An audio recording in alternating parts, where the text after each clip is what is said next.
혹시 누군가에게 마음을 전부 줬다가 그 마음이 산산조각 나는 그런 경험 해보신 적 있나요? 믿었던 사람에게 받는 배신만큼 우리 존재를 정말 뿌리부터 뒤흔드는 경험도 드물 겁니다. 그 고통은 단순히 기분이 나쁘다, 슬프다 이런 차원을 넘어서서 세상을 보는 렌즈 자체를 그냥 바꿔버리죠. 맞습니다. 어제까지는 정말 안전하고 예측 가능했던 세상이 배신을 딱 기점으로 한순간에 적대적이고 믿을 수 없는 곳으로 변해버리는 거죠. 내가 서 있던 땅이 그냥 꺼져버리는 느낌이겠네요. 네, 신뢰의 기반이 무너지는 게 바로 그런 충격입니다. 바로 오늘 저희는 이 배신이라는 깊고 어두운 상처를 어떻게 마주하고 또 치유하고 나아가 내 성장의 가장 단단한 발판으로 삼을 수 있을지 이야기해 보려 합니다. 저희가 함께 살펴볼 자료는 심리학자 칼 융의 통찰을 담은 융, 배신당한 영혼의 치유와 성장인데요. 이 자료가 단순히 시간이 약이다 같은 막연한 위로가 아니라 아주 구체적인 여정의 지도를 제시하고 있더라고요. 네, 배신이 우리 영혼에 어떤 흔적을 남기는지 아주 냉철하게 진단하고요. 그리고 그 상처를 지혜로 바꾸는 변환의 과정이 무엇인지 깊이 있게 안내하고 있습니다. 자, 그럼 그 지도를 한번 펼쳐볼까요? 자료를 딱 펼치자마자 정말 강렬한 표현이 눈에 들어왔습니다. 융은 배신을 그 단순한 신뢰의 파괴가 아니라 영혼의 살해, 소울 머더라고까지 표현했더군요.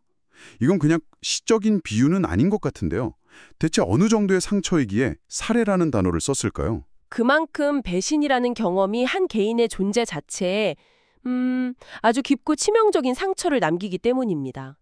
사람은 본질적으로 관계 속에서 나라는 존재를 확인하고 의미를 찾거든요. 그렇죠. 너와 나, 이런 관계 안에서요. 네, 너와 나라는 신뢰의 관계 속에서 나의 영혼이 숨쉬고 연결되어 있다고 느끼는 거죠.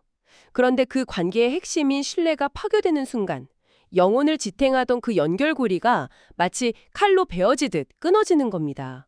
존재의 근간이 흔들리는 경험인 거죠. 영혼의 연결고리가 끊어진다. 아, 상상만 해도 아찔하네요. 구체적으로 우리에게 어떤 일이 벌어지게 되는 건가요? 이 자료를 보니까 그 후유증을 세 가지로 딱 짚어주는 부분이 있더라고요. 네, 가장 먼저 나타나는 현상은 고립과 영혼의 죽음입니다. 배신을 겪고 나면 이제 그 누구도 믿을 수 없어라는 생각이 온 세상을 지배하게 돼요. 그래서 다시는 상처받지 않으려고 마음의 문에 자물쇠를 여러 개 채우는 거죠. 누구에게도 자신의 진짜 모습을 보여주지 않으려 하고요. 아, 일종의 방어 기제 같은 거군요. 근데 이게 왜 영혼의 죽음으로까지 이어지는 거죠? 관계를 통해 숨쉬고 교감해야 할 영혼이 스스로를 감옥에 가두는 셈이니까요. 누구와도 연결되지 않은 채 고립된 영혼은 서서히 생명력을 잃어갑니다. 융은 바로 이 상태를 영혼의 죽음이라고 경고한 겁니다. 그렇군요. 두 번째 후유증은 특히 어린 시절의 경험과 관련이 깊던데요. 친밀감 형성의 어려움. 이거 정말 평생 갈 수도 있는 상처겠어요. 그렇습니다. 특히 어릴 때 부모나 가장 가까운 사람에게 배신당한 경험은 세상에 대한 가장 기본적인 신뢰의 틀 자체를 깨뜨려 버립니다. 그래서 성인이 된 후에도 누군가와 가까워지는 것 자체를 본능적으로 두려워하게 만들죠. 아, 마음을 여는 행위는 곧 또 다른 상처를 받을 위험이다. 이런 공식이 생겨버리는 거군요. 네, 무의식에 아주 깊이 각인되는 겁니다. 이게 왜 영혼의 문제가 되는 거죠? 아주 좋은 질문입니다. 물론 적절한 경계심은 자기를 보호하는 데 필요하죠. 하지만 융이 말하는 병적인 경계심은 차원이 다릅니다. 이건 모든 사람의 말과 행동 뒤에 숨은 의도를 끊임없이 의심하고 분석하는 상태예요. 누구를 만나도 편안하게 마음을 놓지 못하고 저 사람이 나를 이용하려는 건 아닐까?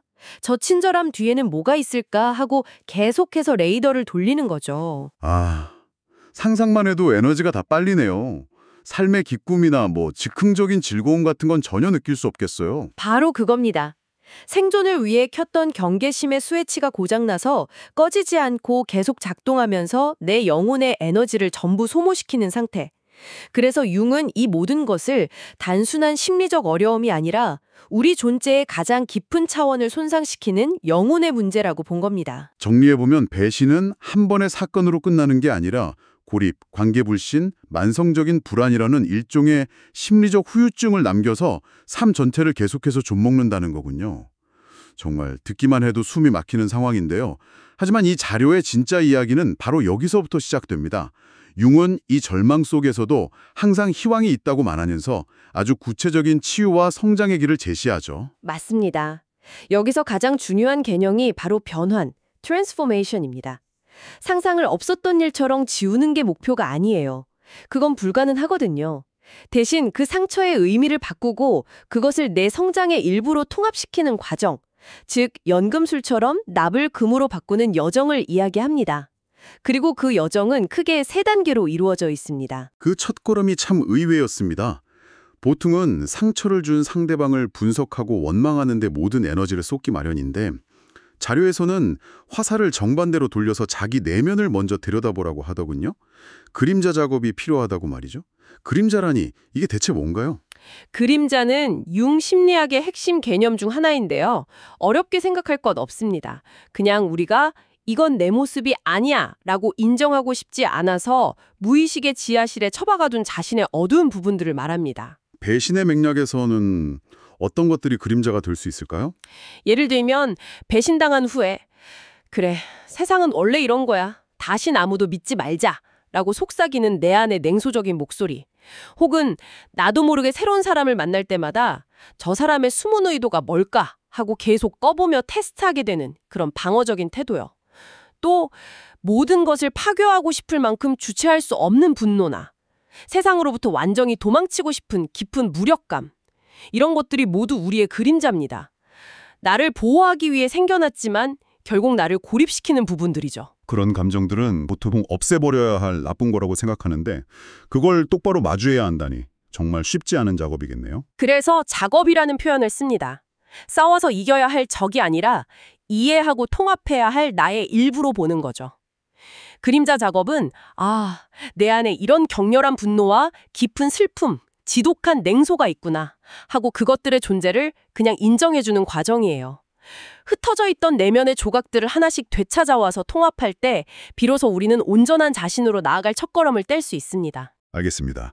일단 내 안에서 벌어지고 있는 이 난장판을 똑바로 쳐다보는 게 시작이군요. 솔직히 그것만으로도 벅찬데 자료에서는 그 다음 단계로 아마 가장 어렵게 느껴질 용서를 이야기합니다. 듣고 계신 분들 중에는 여기까지는 알겠는데 용서는 도저히 못하겠다 하시는 분들도 많을 것 같아요. 전적으로 공감합니다. 그래서 융이 말하는 용서의 의미를 정확하게 이해하는 게 정말 중요해요. 우리가 흔히 생각하는 것처럼 상대방의 잘못을 없던 일로 눈 감아주자거나 나는 관대하니까 괜찮다 또 말해주는 그런 이타적인 행위가 절대 아닙니다. 그럼 대체 뭔가요? 이 부분이 이 자료의 핵심 중 하나인데요. 진정한 용서란 그 잘못이 나를 정의하도록 더 이상 허용하지 않겠다는 선언입니다. 잠깐만요. 이건 관점의 대전환인데요. 보통 용서라고 하면 상대를 위해 베푸는 거라고 생각하잖아요. 내가 너를 용서하노라 하면서요. 그런데 이건 철저히 나 자신을 위한, 나를 과거의 족쇄에서 풀어주기 위한 행동이라는 거군요. 이건 거의 해방선언에 가깝네요. 정확합니다. 해방선언. 아주 좋은 표현이네요. 배신이라는 사건과 그로 인한 상처는 분명히 존재합니다. 그 사실을 부정하지 않아요. 다만 나는 평생 배신당한 피해자야 라는 정체성 안에 스스로를 가두지 않겠다고 결심하는 아주 주체적이고 의시적인 선택이죠. 용서는 상대를 위한 것이기 이전에 나 자신을 상처의 감옥으로부터 해방시키기 위한 첫걸음인 셈입니다. 상처를 내 성장의 발판으로 삼겠다는 태도의 전환이죠. 와, 상처는 인정하되 피해자로 남지는 않겠다. 이 관점 하나만으로도 많은 분들이 큰 힘을 얻으실 것 같습니다. 자, 그럼 내면의 그림자를 보고 용서의 의미도 재정의했다면 이제 밖으로 나갈 차례군요. 세 번째 단계가 새로운 선택과 재헌신입니다. 네, 융은 과거가 우리를 정의하지 않는다는 아주 좋은 소식이 있다고 강조합니다. 배신으로 인해 마음의 문을 닫고 고립을 선택했던 것이 과거의 자동적인 반응 패턴이었다면 이제 지금 이 순간에는 의식적으로 다르게 선택할 힘이 우리에게 있다는 겁니다. 바로 그 지점이 제일 무서울 것 같아요. 문을 조심스럽게 열었다가 또 상처받을 수 있다는 공포. 애초에 그것 때문에 문을 닫았던 건데요. 이 두려움은 어떻게 다뤄야 할까요? 물론입니다. 그 두려움은 지극히 당연합니다. 그래서 융이 이 여정에서 가장 중요하게 강조하는 태도가 바로 자신에 대한 자비, 셀프 컴패션입니다. 새로운 선택을 한다는 게 갑자기 모든 사람을 믿고 마음을 활짝 열라는 뜻이 아니에요. 아주 작은 시도부터 시작하는 거죠. 늘 가던 카페의 직원에게 가벼운 미소를 지어본다거나 단 한 명의 친구에게 아주 사소한 내 이야기를 꺼내보는 연습처럼요. 그러다 또 실망하거나 상처받는 일이 생길 수도 있겠죠. 당연히 생길 수 있습니다. 그럴 때 거봐, 역시 세상은 믿을 게 못 돼, 난 안 돼 라고 자책하며 다시 동굴로 들어가는 게 과거의 패턴이었다면 이제는 다르게 반응해 주는 겁니다. 괜찮아. 다시 시도하다 넘어진 것뿐이야. 그럴 수 있어. 용감했어. 라고 스스로를 다독여주는 마음. 이 자비심이 있어야만 우리는 넘어져도 다시 일어설 힘을 얻고 과거의 패턴에서 벗어나는 훈련을 계속해 나갈 수 있습니다. 자, 그럼 이 모든 고통스러운 과정, 즉 내 안의 그림자를 마주하고 나를 위한 용서를 선언하고 두렵지만 자비심을 갖고 새로운 선택을 시도하는 이 여정의 최종 목적지는 무엇일까요? 자료에서는 이 끝에 놀라운 변환이 일어난다고 설명합니다. 상처가 지혜로 바뀐다? 이게 대체 무슨 의미일까요? 우리는 상처와 그림자를 숨기고 외면하느라 엄청난 심리적 에너지를 쏟아붓고 살아갑니다.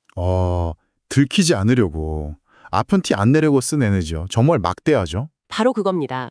그런데 그림자 작업을 통해 내 안의 어둠을 있는 그대로 직면하고 나면 더 이상 그것들을 감추고 억누르는 데 에너지를 낭비할 필요가 없어집니다.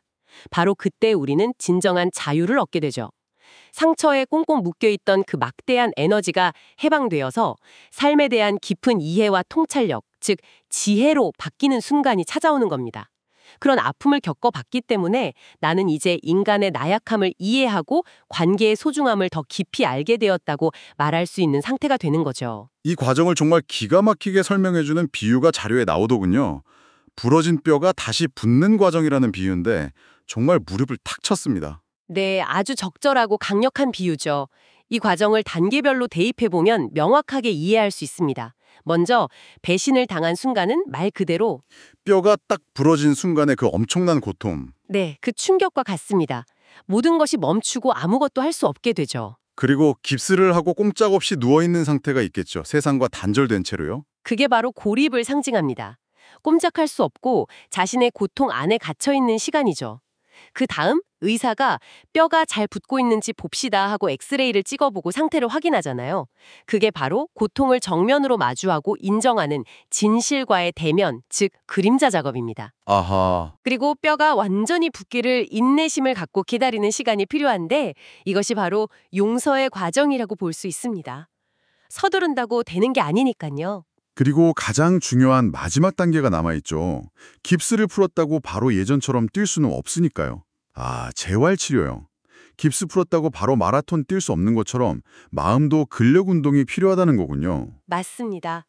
꾸준한 재활치료를 통해 약해진 근육을 다시 키워야 합니다. 이것이 바로 새로운 선택과 실천의 단계입니다. 그런데 정말 흥미로운 점은 의학적으로 한번 부러졌다 제대로 붙은 뼈는 그 부위가 이전보다 더 단단해진다는 겁니다. 이처럼 고통스러운 변환의 여정을 온전히 통과한 우리는 이전보다 더 강하고 더 성숙하고 더 온전한 존재가 될 수 있다는 것을 이 비유는 아주 명확하게 보여집니다. 진정한 치유란 상처가 없었던 것처럼 깨끗해지는 게 아니라 그 상처가 더 이상 우리 존재를 정의하지 않도록 만드는 것임을 알려주죠. 오늘은 칼 유대 통찰을 통해 배신이라는 영혼의 사례로부터 우리 자신을 치유하고 그 상처를 지혜로 변환시키는 여정에 대해 깊이 들여다봤습니다.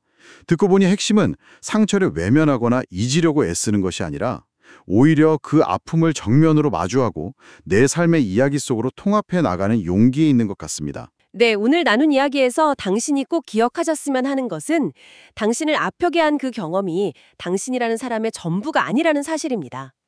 이 치유의 여정은 하나의 고통스러운 경험을 내 삶의 더 큰 그림 안으로 가져와 통합시킴으로써 결국 이전보다 더 깊고 온전한 내가 되어가는 위대한 과정입니다. 오늘 이야기를 마무리하며 당신이 스스로에게 던져볼 만한 질문을 하나 남겨드리고 싶습니다. 이 자료는 상처가 생긴 후의 치유 과정에 초점을 맞추고 있습니다. 그렇다면 반대로 가장 깊은 상처조차 지혜의 원천이 될 수 있다는 이 변환의 가능성을 미리 아는 것이 앞으로 당신이 맺게 될 관계와 신뢰의 방식에 어떤 변화를 가져올 수 있을까요? 어쩌면 상처를 무조건 피하려는 삶이 아니라 어떤 상처를 입더라도 그것을 딛고 더 단단해질 수 있는 내면의 힘을 기르는 삶에 대한 새로운 관점을 얻게 될지도 모르겠습니다.